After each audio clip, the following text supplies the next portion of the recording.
Welcome back, geometry students. Got a present for us. Somebody left these pencils in my classroom. 3 everyday pencils, but hey, they got a saying on them. Super. Excellent. Great job. That's exactly what I want to tell you guys for watching these videos. You've been doing a great job. Thanks so much. Hope you guys enjoy them, and class becomes easier by doing this. All right? Today is 10-4, dilations. Okay, dilations we talked about in class. They're a type of dilation, something you know, something that's on your body, is your pupils, your eyes, your pupils in your eyes. They get bigger or smaller. Good example. So a dilation, by definition, is an enlargement or a reduction of a figure using scale factor. We should remember what scale factor is. It's simply a ratio. So a ratio from one figure to the next, they're going to give you a scale factor and say, hey, these images dilate by this ratio. All right? It's important to understand that the pre-image and the image are fill in the blank. What do you think? The pre-image and the image, the old and the new, what's going to be so special about those? Well, those are going to be similar. They're similar figures, which means they're going to be the exact same shape but a different size. All right? Important how we find scale factor using a dilation. The way we find scale factor is going to be by the ratio of the new figure over the old figure, which is to say the image over the pre-image. Okay? So whatever the new image is, put that on top in your ratio, and the old figure, old image, make that on the bottom to find out what the scale factor is. A couple things. We can identify our scale factor. If it's less than 1, it was a reduction. If the scale factor equals 1, those are just congruent figures. All right? And if the scale factor is greater than 1, that would be the enlargement. Okay, so we can know by if it gets bigger or smaller based on scale factor. Example 1. Copy this down. Find the scale factor, and we want to know is it an enlargement or a reduction. I have rectangle A, B, C, D, and then A prime, B prime, C prime, D prime. My length over here is 3 and 5. 3 is the width, 5 is the height, and also 3 down the bottom.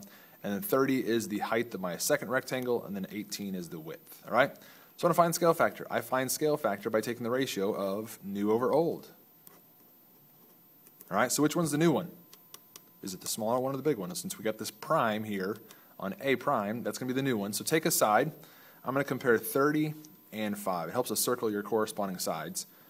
So if the new one was 30, the old one was 5, 30 over 5 is 6, and then 6 is bigger than 1, so this was an enlargement.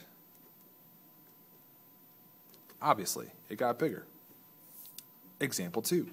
Find the scale factor from A, which is 1224, to A prime, 48. These would be vertices on any kind of figure that we have. I'm just giving you one vertex to work with because we can get the idea. How do we move from 1224 to 48? Exact same way to find the ratio. Find the new over old. Okay? So the new is going to be my prime. New is 4, and my old is 12. I'm just taking the x value from that. Okay? The new over old, 4 over 12, that's going to reduce down, divide both by 3. Divide both by 4 to get 3. So 1 over 3 is my scale factor. Okay? Exact same thing if I took the y value. If I took 8 over 24, that also simplifies down to 1/3, okay, and that would be a reduction. Lastly, example 3, find the coordinates of the image triangle JMA with a scale factor of 1/2, and then we want to know is this an enlargement or a reduction. Well, first off, the scale factor is 1/2, so I already know it's a reduction. But how do I find the new coordinates? The way to find the new coordinates, all you have to do is multiply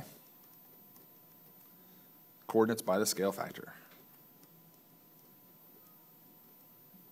So if you just simply multiply by the scale factor these coordinates, that's going to get you our new coordinates. All right? So we get J prime, M prime, and A prime. See if you can do it by yourself. If we have -6 times 1/2, which is the exact same thing as -6 divided by 2, that's going to get us -3. 2 times 1/2 is 1. Then I've got M. 9 times 1/2, which would be 9 divided by 2. Okay? And that's going to get us 4.5. It's also 9 over 2, but I like decimals when I plot points. It's easier to plot decimals than it is to plot improper fractions. 6 divided by 2, or 6 times 1/2, is 3. And lastly, 1 times 1/2 is 0.5. And then -3 times 1/2 is negative 1.5. All right, so those are new coordinates, and that is it for dilations. I'll see you guys when I see you.